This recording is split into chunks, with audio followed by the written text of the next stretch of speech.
Hello friends, विवा food रेसिपीमध्ये आपले सगळ्यांचे मनापासून स्वागत। आज आपण रेस्टॉरंटमध्ये मिळतो फ्राईड राईस त्या पद्धतीने आपण घरच्या घरी मस्त आणि साध्या सोप्या पद्धतीने बनवणार आहोत। कसं करायचंय चला बघूयात आपण पुढे व्हिडिओमध्ये। 1 ग्लास तांदूळ घेतलेले आहेत। आता हे आपल्याला स्वच्छ धुवून घ्यायचे। 2 ते 3 पाण्याने आपण स्वच्छ धुवून घेऊया। तांदूळ स्वच्छ धुवून घेतल्यानंतर त्याच्यामध्ये आपण पाणी टाकून घेऊया आणि आपल्याला 15 ते 20 मिनिटांसाठी असं तांदूळ भिजत ठेवायचे आहे। आपले तांदूळ भिजून होतायत तोपर्यंत आपण एकीकडे पाणी उकळवून घेतलेलं आहे, त्याच्यामध्ये आपण मीठ टाकून घेऊया आणि जे आपण तांदूळ भिजून घेतलेले आहेत ते टाकून घ्यायचे त्याच्यामध्ये। तांदूळ जेव्हा आपण त्याच्यामध्ये टाकतो ना त्याची उकळ थोडी मंदावली जाते।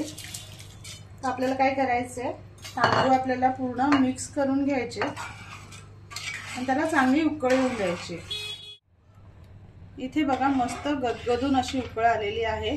आपले तांदूळ सुद्धा छान असे मोठे व्हायला लागलेले आहेत, बघा फुलायला लागलेले आहेत। आपण 1-2 मिनिटं फक्त ते शिजवून घ्यायचं।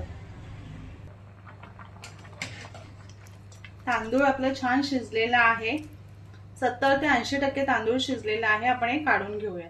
एक चाळण घेऊन त्याच्या खाली पातेला ठेवून घेतलेला आहे आणि आपल्याला हे पूर्ण असे तांदूळ जे आहेत, भात आपण शिजवून घेतलेला आहे ते ह्याच्यामध्ये काढून, म्हणजे त्याच्यामध्ये पाण्याचं प्रमाण राहणार नाही, पूर्ण पाणी जे काय आहे ते निघून जाणार आहे।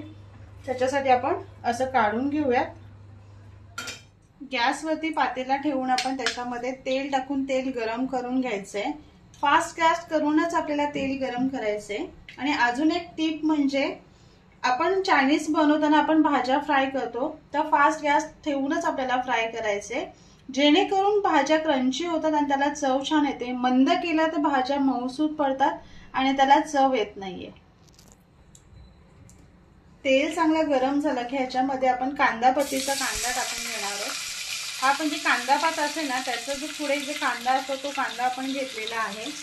आता 1-2 मिनिटं आपल्याला चांगलं तेलावरती गॅस फास्ट ठेवून परतून घ्यायचे। कांदा चांगला परतून झाला की इथे मी आळं घेतलेले आहे, आळं किसणीने बारीक किसलेले आहे आणि 7 ते 8 लसणाच्या पाकळ्या त्या सुद्धा मी किसून घेतल्या। आता 1-2 मिनिटं आपल्याला तेलावरती फास्ट गॅस ठेवूनच परतून घ्यायचे, जेणेकरून आळं आणि लसणाचा फ्लेवर त्याच्यामध्ये उतरेल। आळं लसूण चांगलं परतून झालं की याच्यामध्ये आपण सगळ्या भाज्या घालूयात। इथे मी कोबी टाकली, 1 वाटी कोबी घेतलेला आहे। त्याच्यानंतर आपण गाजर टाकूयात। गाजर मी बारीक कट करून घेतलेला आहे, 1 गाजर घेतलेला आहे आणि त्याच्यामध्ये आपण कांदा पात टाकून घेणार आहोत आणि आपल्याला चांगला गॅस फास्ट ठेवून परतून घ्यायचे।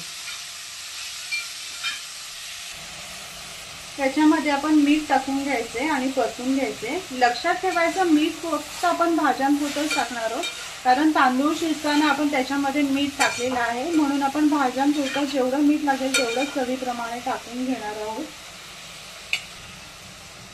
गॅस फास्ट ठेवूनच 3 ते 4 मिनिटं इथे आपल्याला भाज्या परतून घ्यायचे।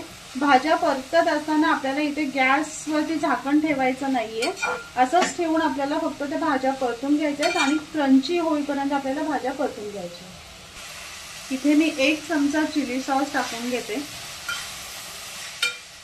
ह्याच्यामध्ये मी सोया सॉस टाकून घेते। इथे मी लाईट कलरचा सोया सॉस घेतलाय, कारण मला फ्राय राईस करायचा आहे, त्याचा मला राईसचा कलर बदलून द्यायचा नाहीये। तुमच्याकडे डार्क सोया सॉस असेल तर तुम्ही तो सुद्धा वापरू शकताय। 1-2 मिनिटं फक्त मी परतून घेते। तर ह्याच्यामध्ये मी काळी मिरी टाकून घेते आणि पुन्हा 1 मिनिट आपण परतूया। आता इथे आपण तांदूळ जे शिजवून घेतलेले आहेत ते भात टाकून घेऊया। त्याच्यामध्ये सगळं एकत्र नाही टाकायचं, थोडं थोडं टाकून परतून घ्यायचं, जेणेकरून आपण भाज्या व्यवस्थित मिक्स करता येतील। तर आपण थोडं टाकलंय आणि परतूया, त्यानंतर पुन्हा आपल्याला थोडं टाकायचं। आता उरलेला जो भात आहे तो आपण त्याच्यामध्ये टाकून घ्यायचे आणि आपल्याला मिक्स करायचे।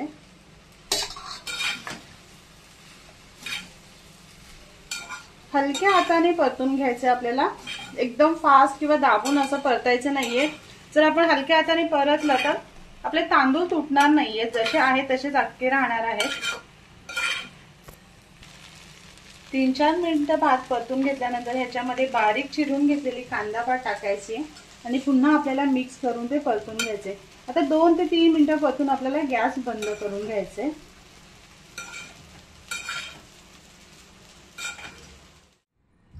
टेस्टी असा फ्राय राईस आपला तयार झालेला आहे। त्याच्यावरती मस्त आपण कांदा पात टाकून घेऊयात। खूप छान आणि मजेशीर लागतो। तर नक्की बनवा आणि सांगा कसं झालंय ते। आणि असेच आपले नवनवीन व्हिडिओ बघण्यासाठी व्हिडिओला लाईक करा, शेअर करा आणि सबस्क्राईब करा। चला तर मग भेटूयात आपण पुढच्या व्हिडिओमध्ये।